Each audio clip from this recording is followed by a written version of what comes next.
Hello and welcome to Scream Scene, the horror movie podcast, where normally we watch every horror movie ever made in chronological order and then we rank them from best to worst.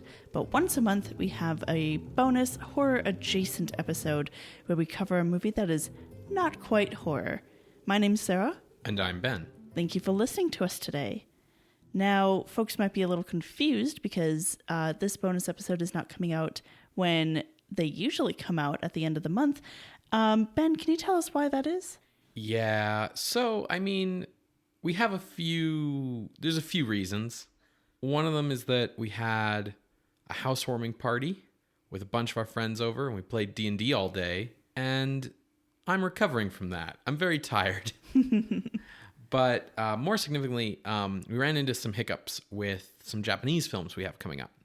The next film we were planning to cover was Kaiden Kagami Gafuchi, directed by Masaki Mori, who directed the 1956 version of Yotsuya Kaiden. However, this is a very difficult movie to track down. I had a copy on YouTube that we were going to watch, and then the channel associated with that YouTube video got taken down. After we announced that we were watching it, too. Yeah. It was just recently. Yeah, so that's a problem.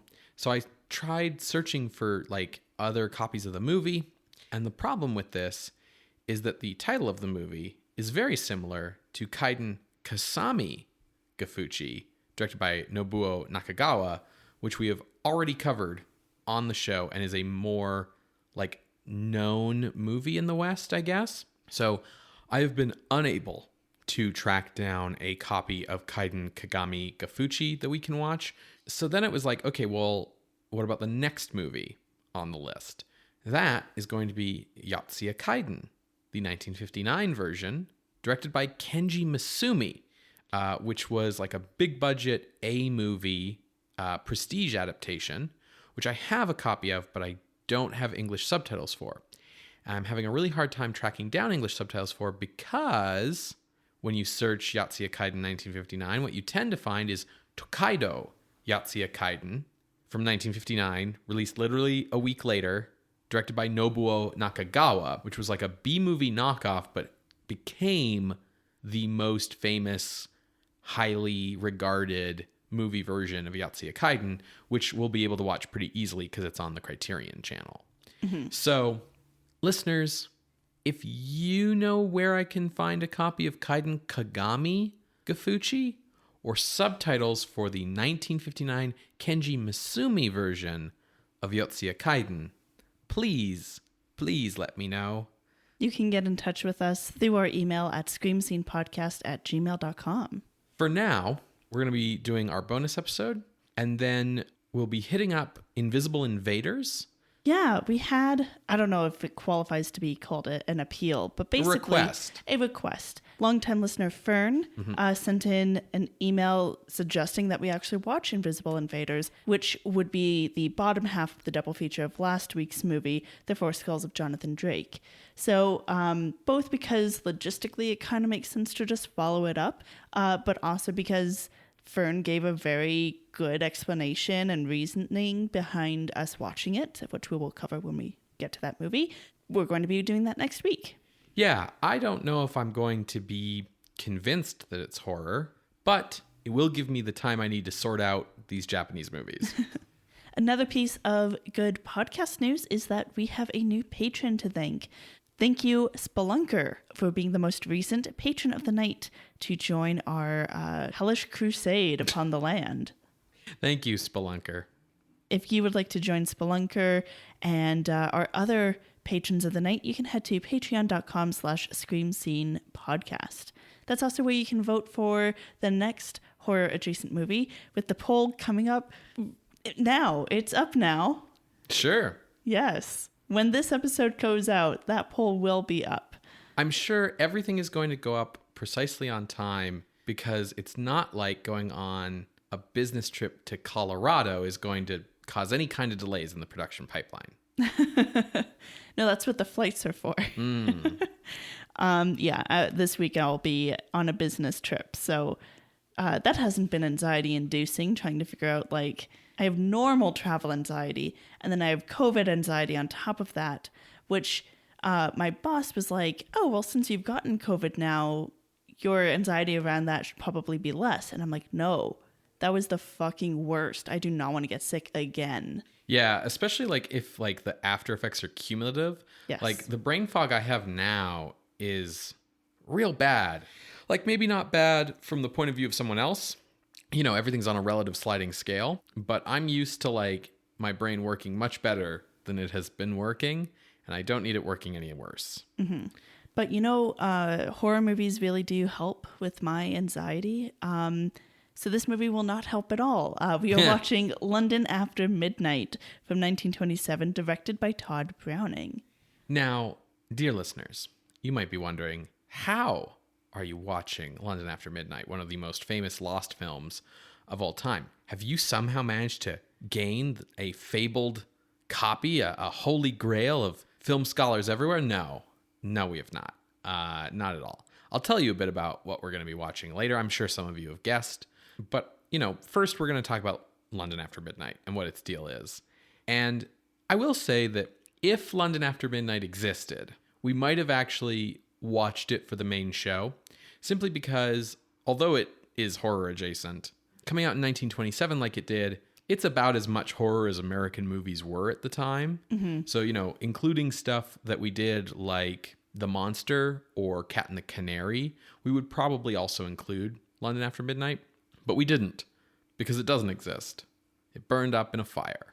So for those of you who are not familiar with this very, very famous lost film, we're going to tell you a bit about what it is, what the deal is. So London After Midnight is the most successful, commercially speaking, collaboration between actor Lon Chaney, Sr., and director Todd Browning. So obviously we know both of these guys from the early days of the podcast. Todd Browning went on to do Dracula, amongst other things. And Lon Chaney did Phantom of the Opera, amongst other things. This for Lon Chaney is coming after Phantom, and I think after The Unknown. No, it's before The Unknown. Okay. Why don't you remind me kind of a bit about the careers of Lon Chaney and Todd Browning? Because it's been a while. Sure. So, Todd Browning. He was born in 1880, and his birth name was Charles Albert Browning Jr. Now, little Chuck, he loved the circus and decided that he would run away from home at 16 to join one. From barker to vaudevillian, Chuck rose... I like calling him Chuck. Yeah, I see that. Chuck rose through the ranks in the entertainment business, eventually developing his own acts, like what was called his live burial act.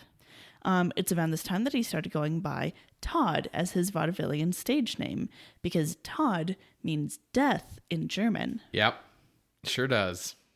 Real goth. Love it. I've always felt that Todd Browning and Tim Burton were very much kindred spirits. Oh, absolutely. They would be best friends. Or they would hate each other because they'd be so similar.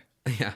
They both have the same, like, I'm going to associate goth stuff with circus stuff mentality. And the outcasts. Yeah. So at 29 in 1909, Todd Browning transitioned from vaudevillian acts to film shorts. And of course, at this time, everything is silent film. So he would perform, suggest plots, gags, and more. And of course, early silent film like this, everyone can kind of do anything. Yeah. Very free-for-all. Yeah, free-for-all. There's no set, like, no, that's the screenwriter. You don't get to write. Everyone gets to really fully collaborate. He would be hired by D.W. Griffith in 1913 and have his directorial debut with 1915's The Lucky Transfer. Unfortunately, Todd Browning had a bit of an alcohol problem. And in 1915, he had a car accident where he drove into a train. So he was badly hurt. He had one passenger who was badly hurt and another who was killed instantly. And a lot of film scholars point to this incident being like a turning point for him, where rather than just doing like vaudeville slapstick stuff, he kind of turns to themes that are more about like holding people accountable and having retribution against people. Huh. Which is interesting. I don't know enough about his filmography to be able to agree or disagree.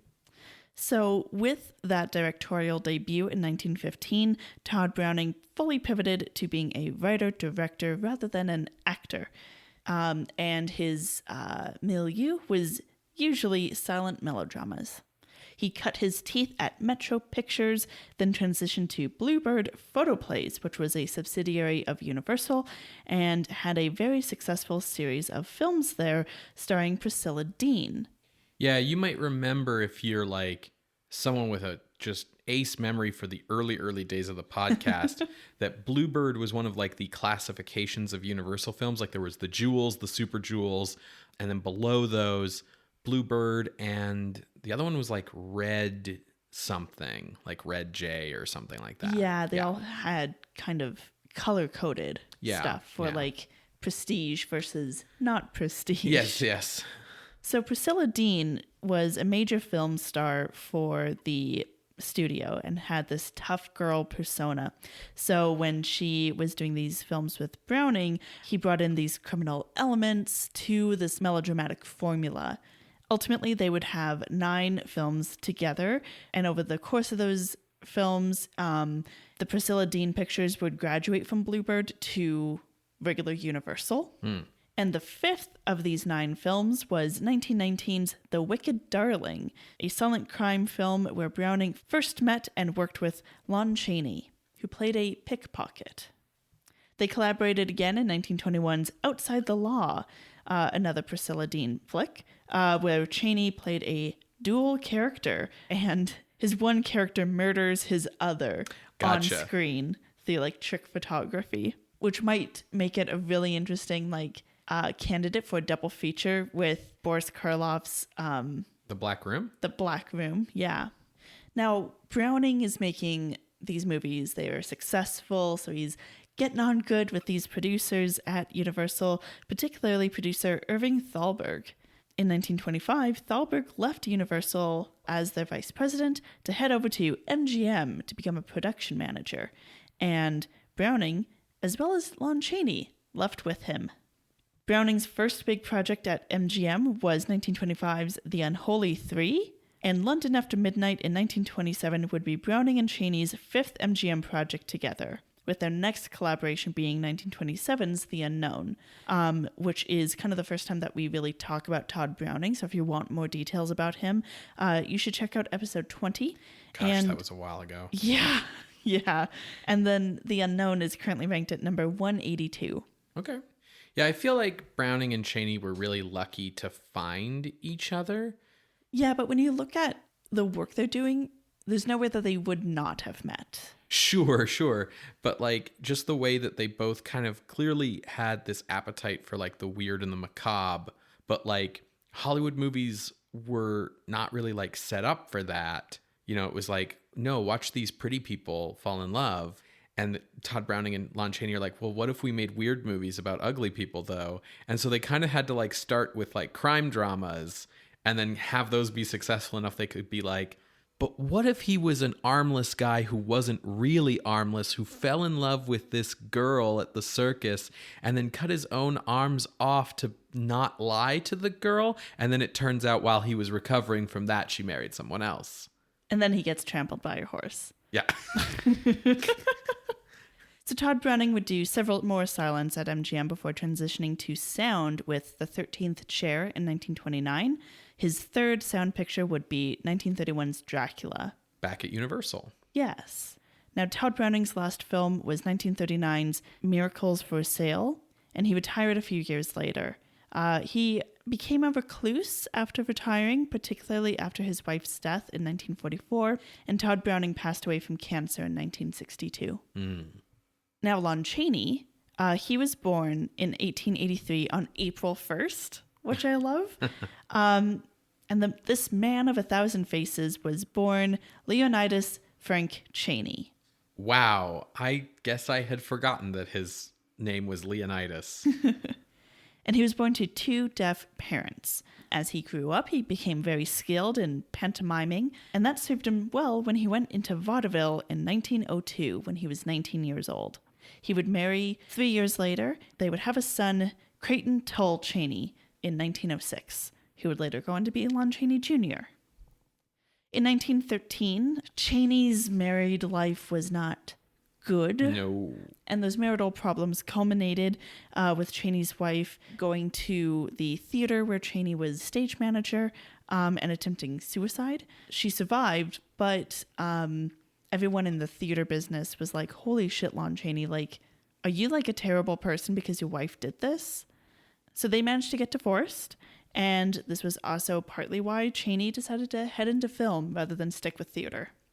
He got his foot in the door at Universal, leveraging his makeup skills to really showcase himself as like a standard like heavy or crony for the bad guy, that sort of thing. He rose in the ranks and became known as the prominent character actor you want to choose for either dark macabre films or dark macabre characters. In 1919, he was in The Miracle Man as the Frog, and people point to that film as being like his opportunity to showcase his actual acting skills rather than just his makeup skills. And that is the same year that he had his beginning partnership with Todd Browning. Lon Chaney's makeup skills and acting skills came to the forefront in Hollywood with 1923's Hunchback of Notre Dame, which was a prestige picture, a lot of marketing behind it, everyone saw it, and Lon Chaney became, if he wasn't already, a household name. Right. And it's worth remembering that, like, this was a period when, like, all actors did their makeup.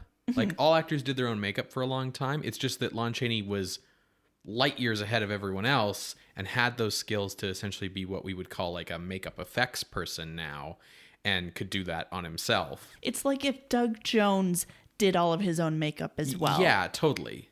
And everybody else was doing their own makeup, but it was like, yeah, I can put on eyeshadow pretty good. Yeah.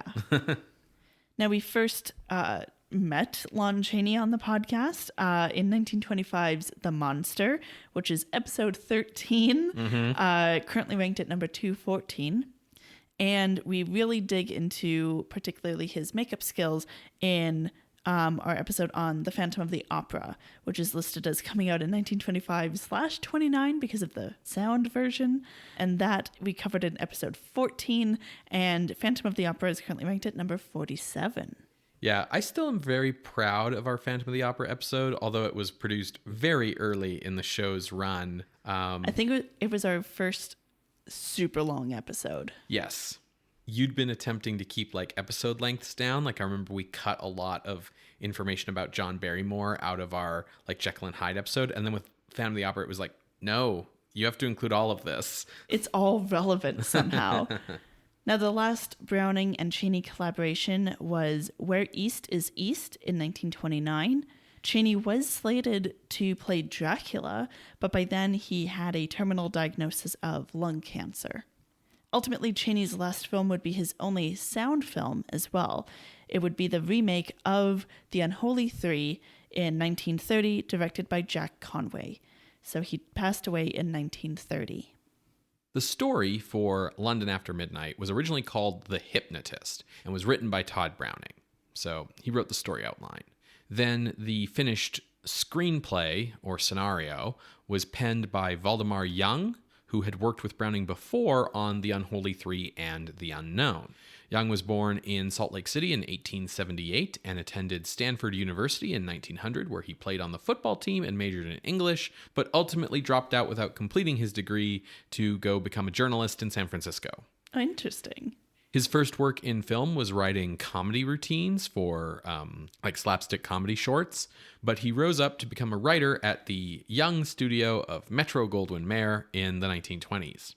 In addition to the 3 films he wrote for Todd Browning, he also wrote The Sign of the Cross and Island of Lost Souls in 1932 and Cleopatra in 1934.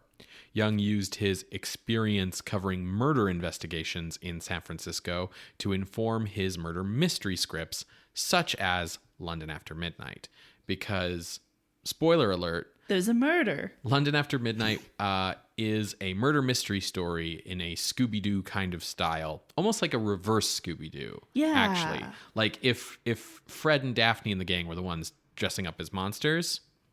Speaking of the monster, the vampire at the center of this movie, that vampire is played by Lon Chaney. And to create his makeup for this film, Lon Chaney always created these elaborate makeups, most of which make you wonder if he was some kind of masochist. But Lon Chaney intentionally went for an over-the-top look for the vampire in this film because the character is actually a detective disguised as a vampire. To this end, this film is the only time that Chaney's real-life makeup case was seen on screen as a prop. At the end of the movie, when he explains like how he created his vampire look, that's just Chaney like showing you really how he really created his vampire look. Now, to create the vampire, Chaney created a set of fake pointed teeth that, of course, hurt to wear for more than like 5 minutes at a time. And to create the effect of his like sunken in but bulging eyes, he wore wire fittings that were sort of like glassless monocles in his eye sockets, which, of course, also hurt to wear. Yeah, he is willing to endure pain for his art. This is true. Chaney's fellow vampire, the female vampire in this movie, is played by actress Edna Tichonor, who was born in Minnesota in 1901, but by 1904, her family had relocated to Los Angeles. Her first credited role was in Todd Browning's Drifting in 1923 for Universal, and that same year she also had a small role in the original silent version of The Gold Diggers. By the mid-1920s, she had sort of adopted a vamp persona, which, to remind listeners, if you're seeing stuff from the 20s and earlier talking about vamps, they don't mean vampires, they mean like femme fatales. Yeah. So that sort of makes her casting in London After Midnight an example of like playing into that. Like, let's have the vamp play a vampire, right? She appeared in another Todd Browning film this same year, The Show, where she portrayed a sideshow performer with the body of a spider and the head of a woman named Arachnida. Yeah, that's a Todd Browning flick. Yeah. Her final role was in Browning's 1928 film West of Zanzibar, after which she retired from acting. And she passed away in 1965 due to complications following a hysterectomy. The female lead of the movie, however, was played by actress Marceline Newlin, who was born in 1908 and raised in Salt Lake City. Her older sister, Jacqueline Newlin, had become an actress as one of the Max Sennett bathing beauties for Keystone Studios under the name Alice Day. So the bathing beauties were like a group of slapstick comedian women in bathing suits who would get into escapades and sort of were like a set of characters that comedy shorts could be built around, similar to the other set of characters that Keystone Studios had, the Keystone Cops. Mm-hmm. So soon afterwards, Marceline joined her under the name Marceline Day, getting her start in like comedies with her sister before branching out on her own. She began appearing in longer and more dramatic roles, such as appearing with John Barrymore in 1927's The Beloved Rogue. By the late 1920s, she had eclipsed her sister in stardom, appearing with Buster Keaton in 1928's The Cameraman, with Douglas Fairbanks in 1929's The Jazz Age, and with her sister in 1929's The Show of Shows. Her star had dimmed, however, in the 1930s, and she ended up retiring from acting in 1933. She passed away in the year 2000 at the age of 91. Wow, that's a good long run. Yeah. One of her fellow bathing beauties joins her in this film as well. Actress Polly Moran plays the maid in this movie, and while by this point Marceline Day had like transitioned into dramatic roles, Polly Moran was still basically like a slapstick comedian, and so her character forms the comic relief for this movie. Sure, similar to probably the composition of like The Bat that we saw. Yeah. The male romantic lead here is played by Conrad Nagel, who was at this time a matinee idol. Born John Conrad Nagel in 1897 in Iowa, he left for Hollywood after college and immediately benefited from being 20 years old, 6 feet tall, blonde-haired, and blue-eyed. His first role was as Laurie in the 1918 version of Little Women, but his star-making turn was in 1920's The Fighting Chance. His baritone voice was also perfect for early sound, and so he made the transition into sound films very well. And he actually appeared in so many films in the early 1930s that he told an anecdote about him and his wife going out to the movies and being unable to find a theater that he wasn't playing in. His career slowed down in the 1940s, but he continued to appear on radio and television until a few years before his death in 1970. Another notable name in the cast is Henry Walthall, who is perhaps best known for his role as the heroic founder of the Ku Klux Klan in D.W. Griffith's Birth of a Nation.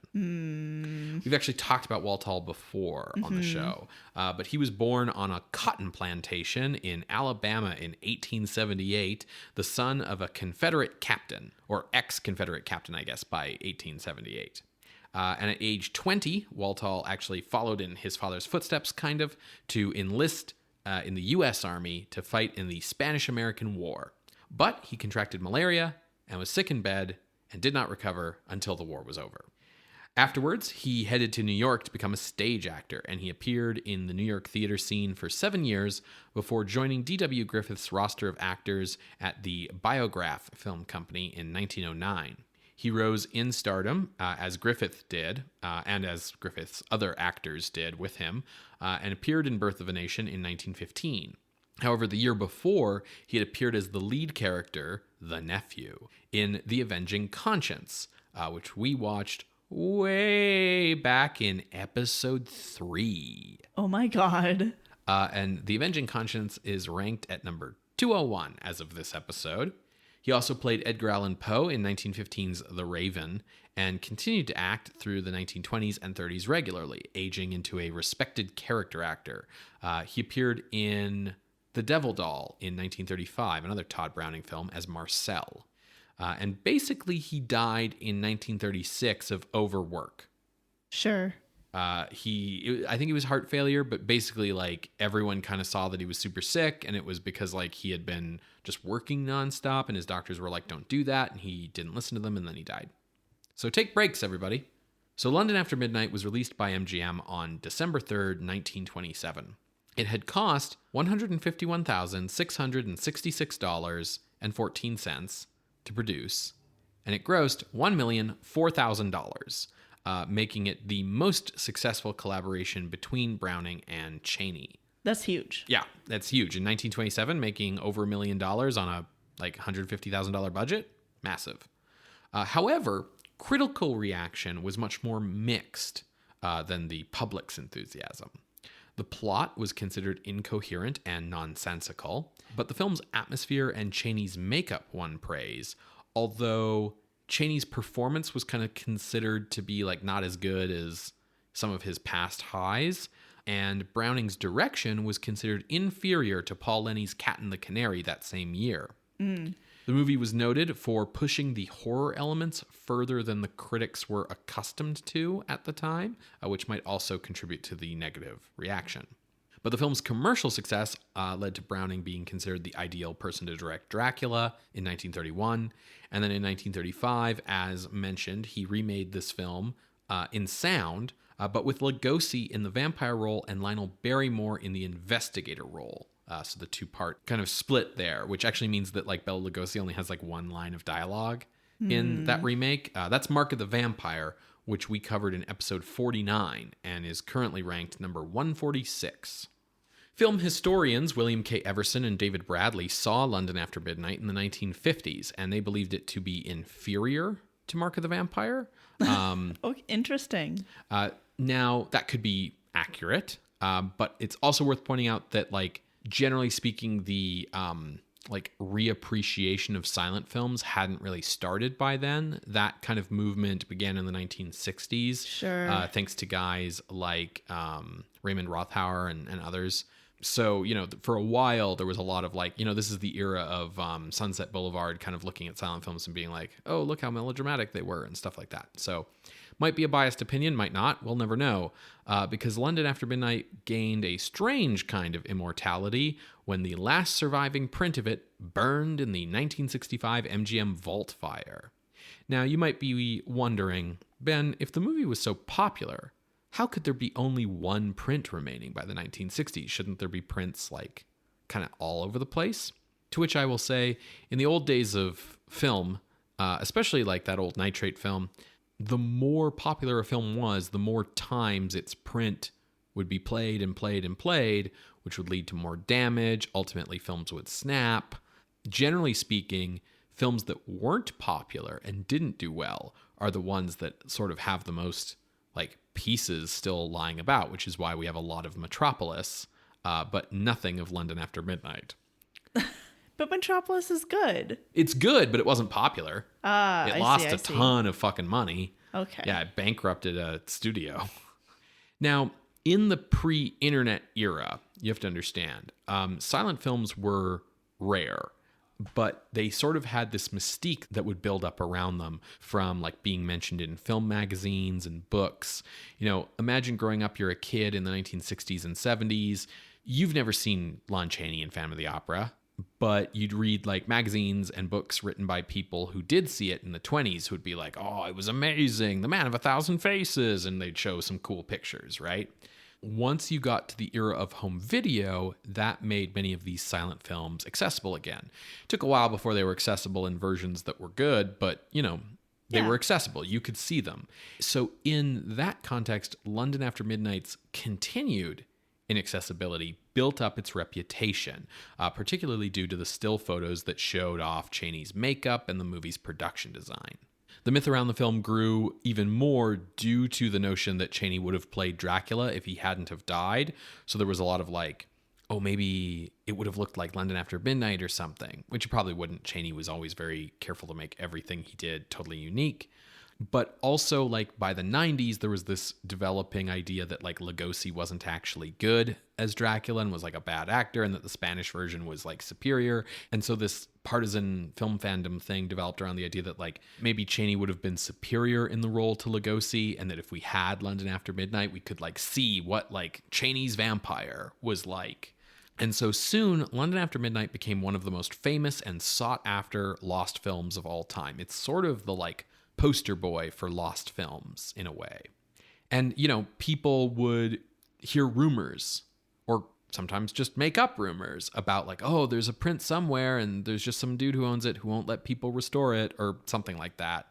Yeah, I think I heard that from my uncle who works at Nintendo. Right, exactly. Like these kind of urban legends that would build up, which, you know, people would put some stock into because after all, like new pieces of Metropolis were getting found in like janitor's closets in Argentina all the time. Yeah, that's how Hexen was found. And Passion of Joan of Arc and stuff, right? So like with all those kinds of things, it was like, well, why not London After Midnight, right? There must be something out there somewhere.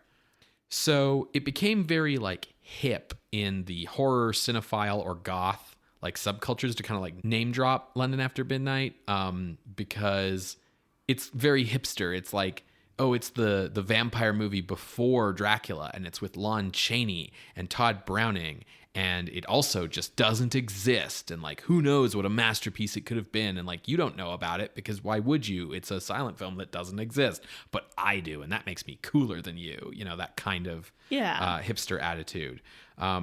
There's a very popular band named after it, and filmmakers like Tim Burton and Jennifer Kent have used its imagery for characters like the Penguin and the Babadook. However, its reputation has built up so much that film historian John Marsalis believes it would ultimately be a disappointment to modern audiences if it was actually found, due to the fact that it has that Scooby-Doo ending, and also that a lot of the movie is actually taken up with comic relief from Polly Moran, or like dialogue scenes between Chaney and Henry Walthall, and the gothic elements, you know, focusing on the vampires actually form a sort of small percentage of the overall runtime. As is characteristic of a lot of the horror movies of this time period. Yeah, exactly. Now, in 2002, Turner Classic Movies hired silent film scholar Rick Schmidlin, who had produced the 1998 restoration of Orson Welles' Touch of Evil and the 1999 reconstruction of Erich von Stroheim's Greed, to create a version of London After Midnight using the still photos and the screenplay with new music, which basically is like a 40-minute slideshow.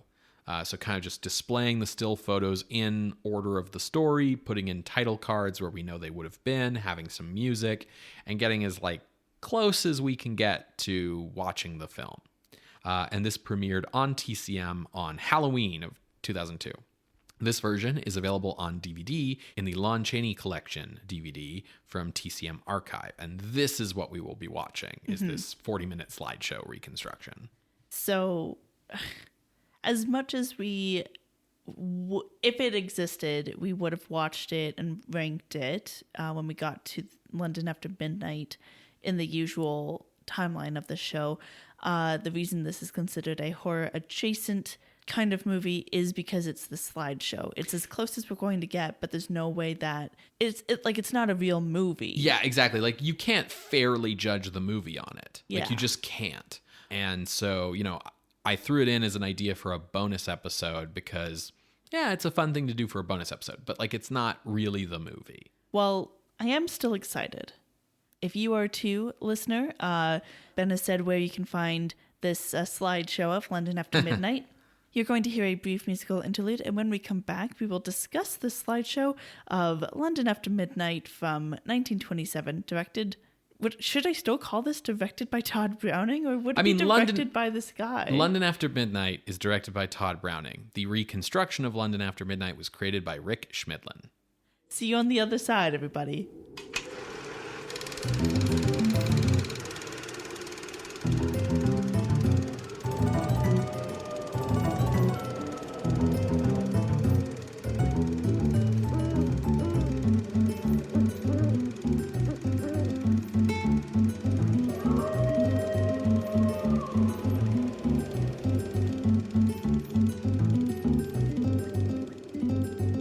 Welcome back to Scream Scene, everybody. We just finished watching a reconstruction of London After Midnight, a film from 1927 that was lost in a fire in 1965 that Rick Schmidlin made a slideshow of in 2002. And originally directed by Todd Browning. That's right. So Sarah, what did you think of this experience? Like what did you think of the movie, but also what did you think of like watching this like reconstruction of the movie? Interesting reconstruction. It's only like 40 minutes, and I feel like that was a good length. Sure. I have a question for you, and I don't know if it like it's worth waiting till like the discussion part of the show or what, but so it's all using photo stills of like scenes. Would these have been taken during filming for like marketing purposes? Correct. Yeah, and that's what still photos are. And are to this day. Like, still photos are a standard practice on film sets. They have been forever. For marketing practices, you have a still photographer who comes in and shoots like staged photos of the scenes. And is it like the photographer is there on the day that they're shooting that scene, or is it like a all in one day we're just taking these photos and you're recreating each part? No, the stills photographer is there on the day that they're shooting those scenes, because to get back to the locations or the sets or whatever would be insane. So what usually happens is like the scene shoots, and then they get the stills photographer to come in and like take a few pictures after shooting's done of like, give me that moment or this moment or whatever. Okay. And then those are used for marketing, because like actually taking, well, for one thing, back in the day, like didn't really have trailers. Well, no, just like if you were making, like there used to be tons to film marketing that we don't really think of today, like ads in magazines, articles in Film Fan kind of magazines, lobby cards in theaters, tons and tons of stuff that you want photos for. Today used to be you'd want them for like the back of the VHS tape or, whatever, or like magazine stories. Like, again, like there's all kinds of reasons why you want still photos. We all have still photos today. If you're seeing like a picture from a movie, unless it's like a screenshot someone took during the movie, it's probably a stills photo and it just looks close to that moment in the movie because that's the deal. But like, if you're back in the 20s or 30s and you're using film for all of this, like, okay, so you're going to develop the negative. Yeah, no, make getting the a print. Screenshot. And then like copy one frame out of it and then send that out to marketing. No, you need to start marketing way in advance. So if you have stills photos that were done on the day of shooting, they can be developed sooner, and you can start hyping the movie through marketing like before the edit's done. So that's what these are, and that's what stills photos are. They're a thing that's still done today. And so because of that, we have all this record of what London After Midnight kind of looked like. Yeah. So they would even do the reveal, obviously, like who the bad guy is. Yeah, I mean, you would just take stills photos of like every scene? Pretty much, like depending on what the marketing needs for the movie were, but yeah, pretty much. Because, you know, you would just do that, and then like marketing would decide what photos they wanted to put out and like how they were going to use them, because there could be all sorts of reasons why you would use such things. Another thing that like probably would surprise people today is that like maybe not like newspapers and things, but like film magazines, like if you were a fan and you got magazines, because you're not going on forums and shit, you're not going on Twitter and shit, you're not going on YouTube to watch trailers, like it's 1927. So you would subscribe to these magazines. These magazines would give the whole plot of the movie away. Like they would just give you the whole story. I wasn't sure because it's a murder mystery, right? Yeah, it was really common for that to happen. Now, granted, like I said, that's if you were a fanboy and you had or a fangirl, actually, more likely at the time. And yeah, if you had the fan history around this time is really interesting. Yeah, and you had a subscription to one of these things, right? Whereas it might be different. Well, the other thing that we have actually a lot of record of too, not just fan stuff, but like if you worked in exhibition, you were a theater owner, the studios weren't going to send you like whole reels of movies months before they came out so you could decide whether you wanted to buy them to show in your movie theater. Sure. There were actually like trade magazines that the exhibitors would get with like, here's the entire plot of, you know, Phantom of the Opera. Because you want to know, does it have a happy ending or not? I don't buy movies that don't have happy endings, like etc., right? You want to know what's there so that you can be like, oh, I'm not going to get this movie The Unknown because like my audience isn't going to like it or whatever. So they would give away the whole plot. Stills photos were used for wide varieties of purposes all throughout a film's life. Okay. Questions came up for me during the movie because I wasn't expecting it to be so many stills and like for every scene. Yeah. I thought that there would be cases of just like a synopsis of like, here's what happens in the scene. Sure. And, you know, there's a little bit of that where they kind of have to fill in the gaps. Like when there's title cards that come up, they're like, Hibbs leaves the room and then Burke comes in and grabs this guy. Like a title card wouldn't say that. Yeah. But yeah, a lot of times too, like you'll have way more stills photos than what marketing uses. Stills photos are a little bit different nowadays because of like the huge amount of like CGI and stuff in movies. We kind of see a little less of them now. Also, there's like way bigger like spoiler culture around movies, yeah, and all this stuff. But they're, like I said, still totally a thing that exists today. Well, spoiler, Roger Balfour is dead. That is how the movie starts. We see that he leaves a suicide note, and happening to be in the area is private investigator Burke, who comes in and he's trying to investigate, like, is the suicide note legit? Now, the person who found Balfour is Mr. Williams, the butler. The last person to see him alive was Sir James Hamlin, who is both Roger's like next door neighbor and best friend and like executor of his will. Hamlin has a nephew, Mr. Hibbs, who was like reading during the time of the murder. And then Roger has a daughter, Lucille Balfour. She also will go by Lucy. So those are the people involved. Mr. Hibbs' name is Arthur, and so it's like Lucy and Arthur? Huh, I wonder if someone's read Dracula. Now, ultimately, Burke says that he's going to rule it a suicide, but he never actually officially closes the case. 5 years later, and the Hamlin maid, whose name is Smithson, sees some weird people moving into the old Balfour place because they're renting it. And these weird people appears to be like a guy in a top hat who is short and stout and has sharp teeth, and a weird looking goth lady. Yeah, a bunch of people move in next door to throw a Halloween party, and the maid thinks they're vampires. Exactly. I just kept thinking the whole time everyone was freaking out about these people that like, I don't know, man, like go knock on the door and talk to them. Like maybe they're just weird looking people. Like, come on. Anyways. People these days don't say hi to their neighbors. Yeah, man. Like hide behind their telephones. Don't just spend your time looking through your windows at your neighbors, like wondering what crimes they're up to. Like go talk to them. They're people. Now, Hamlin gets a little spooked because he receives a note and it ends up being a copy of the suicide note. And so he calls in Burke to be like, weird people have moved in next door. They really freaked out my maid. And I got this note that it's exact. It's exactly the note. Something weird is going on. Smithson is like, oh, I bet they're vampires. Like, worse than ghosts, they're vampires. Hibbs isn't really sure what to believe.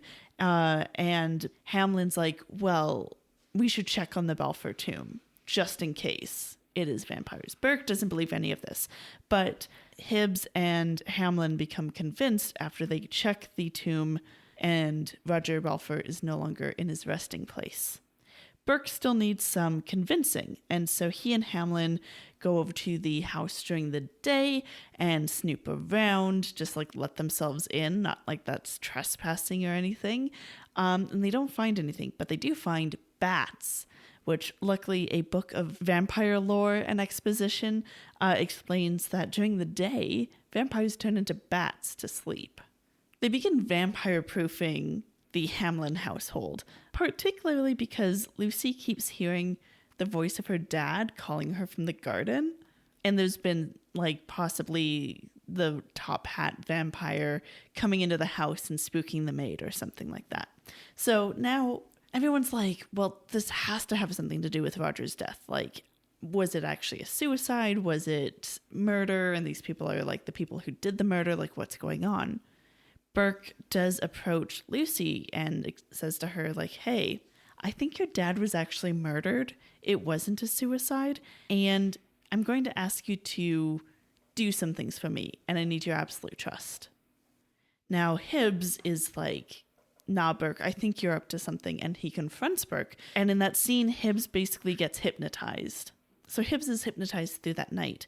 And Burke basically goes to sleep in Hibbs's bed and is awoken when he's like attacked in bed. And he's like, okay, clearly these people were actually going after Arthur Hibbs. And then it turns out Lucy has been kidnapped by the vampires. So Hibbs is on high alert, Hamlin is on high alert, and they all, plus Burke, head over to the Balfour place. When they are there, Burke hypnotizes Hamlin. And at the house, everything is kind of set up to recreate the scene of the crime. They have what appears to be Roger Balfour sitting in the study. Lucy is there in like a dress that she was wearing when she was younger. And in fact, the night of the crime, they set everything up to be exactly that. And Hamlin proceeds to recreate the crime. Dun, dun, dun. He's the murderer. Turns out, so he was like talking with Roger Balfour, and Roger's like, yeah, I've made you the executor of my will. I'm so happy that you've agreed to look after Lucy if anything should happen to me. And Hamlin's like, yeah, I'm happy to do so, especially because I want Lucy to be my wife someday. Roger's like, she's like 12. What the fuck? And Hamlin's like, no, I mean in like 5 or 6 years. And Roger's like, no, I'm not going to agree to that. That's ridiculous. And Hamlin's like, oh, you? And then leaves because it's like 11 p.m. And then he comes back after midnight and at gunpoint forces Roger to write the suicide note. Now... And then he starts blasting. So Burke ends the hypnosis and is like, Hamlin, you committed the murder because you wanted Lucy and you were prepared to kill your nephew because you, again, wanted Lucy for yourself. And Lucy and Arthur Hibbs have fallen in love. And, you know, Roger was an impersonator. Luna, the vampire, was actually like a circus performer. And this was all done to set up this recreation of the crime because of Burke, his theory that if under hypnosis, the criminal will recreate their crime. And Burke was the man in the hat. Burke was the Man in the Hat, and he's also someone who works at Scotland Yard, not just a private investigator. Yeah, like his Professor Burke persona, where he's got like white hair and like business glasses or whatever, is also fake. And like his real identity as Inspector Burke of Scotland Yard just looks like regular Lon Chaney. Yeah, it's it had me thinking about Nathan Fielder's The Rehearsal, because it's like, how deep does this go? Do you have like fake families? Like, right. What is real? So that's the end. So this story really does not make sense. No. I didn't even clock that Roger, who gets shot at the end, was an impersonator. That wasn't really clear in the reconstruction we watched. I just made the leap. Okay. I don't know for sure. Because like... I mean, hopefully it was an impersonator. Well, and then like... Okay, so I'm watching the movie and I just have all these questions. Like, okay. Why? Why is a big one. Like, if your plan is to prove that Hamlin killed Balfour by hypnotizing him into recreating the whole scene of the crime, why wait 5 years? Yeah. For one. Why vampires? Like, at all? It has nothing to do with anything. It freaks out Hibbs. It freaks out the maid. It freaks out Hamlin, but Hamlin's all like, Burke, weird people moved in next door. You need to call the police and have them arrested immediately because I'm pretty sure they killed Roger. And it's like, you've never even talked to them. They just moved in. Like, and also, as far as you were concerned, the case was closed. Yeah, like Burke thought it was suicide. Like, you got away with it. Yeah. You don't need to start pinning it on other people who look like vampires. And then, like, why is Hamlin the one who's like, we need to check Roger's tomb? Like, he might be a risen vampire or whatever. It's like, why would you think that? And then they go to check Roger's tomb. Roger's body isn't there, which means that, like, you know, Burke took it out as part of his elaborate vampire scheme. But, like, again, why vampires? And then, like, what's the deal with Balfour? Like, I didn't really understand what was going on because, yeah, like, we see Roger Balfour with the vampires. Lucy hears his voice in the garden. And then the Roger Balfour we see with the vampires is part of the, like, reconstruction of the murder. Weird that we're watching a reconstruction of a reconstruction. And then Hamlin comes in and shoots him again, and we see him dead on the ground again. And I was like, okay. Well, so to be fair, Burke does give Hamlin his gun, which would presumably have like blanks in it so he doesn't actually kill the Roger impersonator. Yeah, because like here are the different things that this could be. Did Burke and Balfour fake Balfour's death to begin with in order to do this thing 5 years later to prove that Hamlin killed him? And that's why Burke was like in the area right when the murder happened anyway. Oh. And then that's really Roger at the end. And I just assumed that was like a red herring because there are times where you're supposed to maybe suspect Burke. Yeah. So is that really Roger at the end? And then if that is really Roger at the end, like, are you arresting Hamlin for attempted murder or murder? Or did you just let Hamlin murder Burke again? Because the problem with this stills frame reconstruction or anything is that, like, we don't exactly see Balfour get back up again after he gets shot at the end. And we don't have any title card being like, Roger got back up and hugged his daughter and then went off to the farm with the other Rogers. Right. And, like, there's no title card with Burke explaining who Roger is. Like, if it's Roger, if it's someone impersonating Roger, if he's dead, if he's alive. So I was really confused by all of that. And yeah, like, just why dress up as vampires? None of this seems necessary. And it also seems like you could have solved this murder without doing any of this. Like, it turns out it's like, oh, it was Hamlin, the guy who 20 minutes before this happened was named the executor of the dead guy's will. Yeah, right? Wild. I will say a lot of the critiques that you're bringing up, which I agree with, are also things we brought up in Mark of the Vampire. Mark of the Vampire at least makes slightly more sense, if only because it's sound, and so we can discuss and convey meaning, especially when something's so complicated, right? Like when it's a silent film, even if this wasn't a reconstruction, like you only have so much room to put text on your title cards. Yeah, and also like Mark of the Vampire kind of ties together at least some of these loose threads. Like the murderer in Mark of the Vampire doesn't stage the dead guy's death as being a suicide. He stages it as a vampire attack. Yeah. Which is a wild nonsense thing to do. Like, I'm going to make it so that no one suspected I killed this person by making it seem like a supernatural creature that doesn't exist kills this person. It at least brings in, like, why vampires. Right, exactly. At least explains why you would do it all with vampires later. And there was, like, a curse on the family or whatever, yeah, right? And it's also, so like that. It's not a 5-year gap of time in Mark of the Vampire. So Mark of the Vampire story is still frankly absurd, but it is an improvement. Yeah. Which I think is also the other point that I wanted to make here, in that just watch Mark of the Vampire if you want to see London After Midnight. Basically. It would have been neat to see Lon Chaney acting and doing a dual role, a kind of a triple role here, because it's always fun to see actors do that, but it's fine here. He is a very different kind of vampire from like Bela Lugosi, right? Like Bela Lugosi is like a silent, walk through the night, give people the hypnotism eye and be spooky. And Lon Chaney's vampire here is a guy who if you could hear... Has little dopey bat wings. Yeah, on his cape. But he also, he's kind of this hunched over figure who kind of, waddles around. And, just his overall expression in all of these still photos makes you think that if he could talk, it would be like, "Rah, I am the vampire." Yeah, no, totally. There's a reason why Tim Burton chose this source for the penguin look. Yeah, so you're right. The only thing that Mark of the Vampire doesn't have is Lon Chaney. And I think, looking at this reconstruction, what? If this was the full movie, which I think was about 70 minutes long, maybe 10 of those minutes would have his vampire in them? Yeah, and I feel like it even makes more sense, Mark of the Vampire, for that role to be split. Yeah. Just in terms of logistics. Yeah, for sure. The only reason it works like this in this movie is because it's Lon Chaney, and Lon Chaney, did his own makeup, and that's his whole gimmick, right? Yeah. This is really just a movie to let Lon Chaney show off being Lon Chaney. Yeah. I mean, Luna's makeup is exactly the same, too. Right.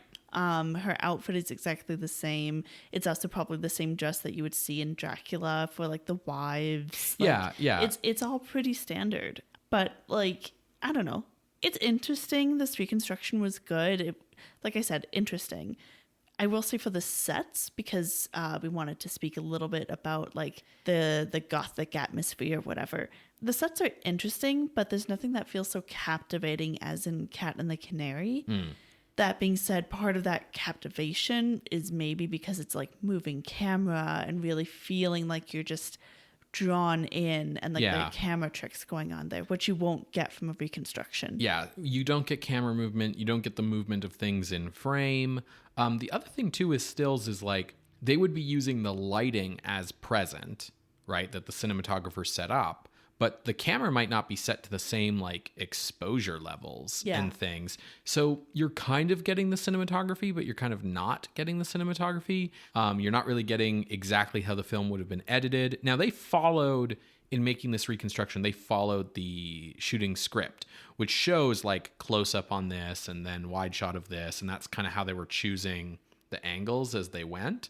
So it's the most reasonable reconstruction you can have, but it's still not actually seeing the movie. So who knows if London After Midnight is good or not, but I am inclined to agree with the critics who say it didn't make sense. And I'm also inclined to agree with the film historians who have said it probably doesn't live up to all the hype that has been building about it for, 50, 60 years. Absolutely. Even if we didn't have these quibbles, I don't think anything would live up to the reputation that it has garnered. Yeah, exactly. For instance, there's only one surviving authentic London After Midnight poster from the 1920s, and I forget who bought it. It was a rock star, and it's the most expensive movie poster sold at auction kind of thing. It was $4 million or something like wild like that. This movie has taken on a huge life of its own that, it just can't live up to. A lot of classic silent movies, even Nosferatu. Nosferatu is great. And that was sort of lost too, right? It had been discovered. And I don't like Nosferatu. If you watch it and you've kind of heard all the things about it, like Nosferatu is good, but you kind of have to like buy into, you know, the language of silent films, right? Like it's cool, but like you have to deal with the fact that like the vampire's out at daytime because they can't shoot at night, and like Gustav with his over the top acting, and like, you know what I mean? Like you can build up an image of something in your mind and it'll always be exactly what you want it to be. And the real thing often doesn't live up to that. Don't meet your heroes, kids. Well, I am glad that we watched this. It was a fun time. And I want to give a shout out to our patrons of the night for voting for London After Midnight, the reconstruction, to be September's horror adjacent bonus episode. So if you want to be voting on those horror adjacent bonus episodes, head on over to patreon.com/Scream Scene Podcast. Sign up at any patron level and that'll get you access. The October vote will be on that website by the time you hear this episode. Oh yeah, it's already up. And I'm sure there will be some great spooky adjacent options for October. Absolutely. Plus, October is when we do a bunch of bonus content. We do some very special things for our patrons because, you know, it's like... It's the month. It's the month. Yeah. So if you sign up now, you'll for sure get all that stuff right to your inbox. Exactly. Like in the past, we've done music albums, we've done audiobooks, we've done original short stories. There's always like cool stuff. There's usually like a bonus episode. Yeah. You can also find us on Twitter @_Scream Scene, and our website is screamscenepodcast.com. Scream Scene updates every Wednesday on Apple Podcasts, Google Podcasts, SoundCloud, and Spotify. If you'd like to help the show out, leave us a rating or review, tell your friends about us, and I hope you'll be able to join us next week when our movie will be Invisible Invaders. Thank you so much for listening. Bye. Bye.